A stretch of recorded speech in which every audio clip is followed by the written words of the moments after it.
The flames danced angrily against the dark night sky, turning the quiet countryside road into a nightmare of smoke and screams.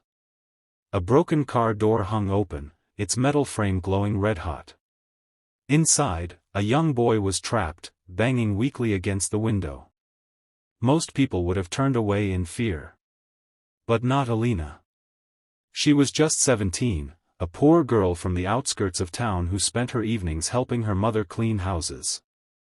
That night, she was walking home after her shift when she heard the crash. Without a second thought, she dropped her worn-out bag and sprinted toward the fire. "Help! Somebody help!" the boy screamed, his voice cracking through the smoke. Alina's lungs burned as she forced her way closer, shielding her face with her arm. She could barely see, but she heard him coughing, gasping for air. The smell of gasoline filled her nose. One wrong move and the car could explode. She yanked the handle, but it was jammed. Tears streamed down her face as she kicked at the window with everything she had. Once. Twice. The third time, the glass shattered. The boy's terrified eyes met hers, wide, helpless, desperate. "It's okay. I've got you," she shouted, reaching in through the flames.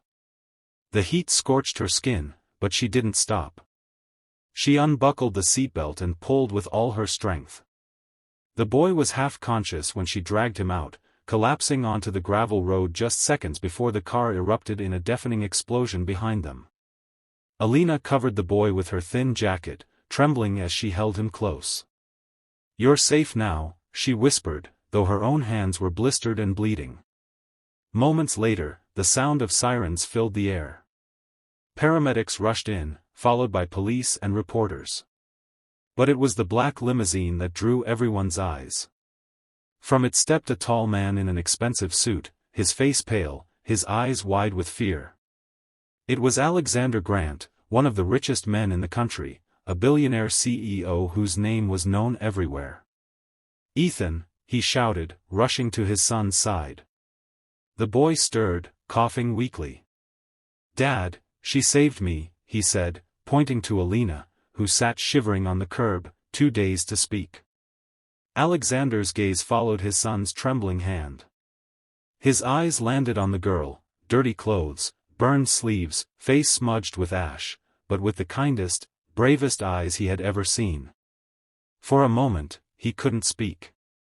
The next day, the news spread everywhere: "Unknown girl saves billionaire son from fiery crash." Reporters wanted to know who she was, but Alina avoided the cameras. She didn't do it for fame. She just wanted to go home and make sure her mother was okay. But Alexander Grant couldn't forget her. He tried to thank her through the hospital, but she refused to see him. Finally, he tracked her down, to a small, crumbling house at the edge of town. When he arrived, Alina was helping her mother, who was coughing heavily, trying to prepare dinner. The billionaire St.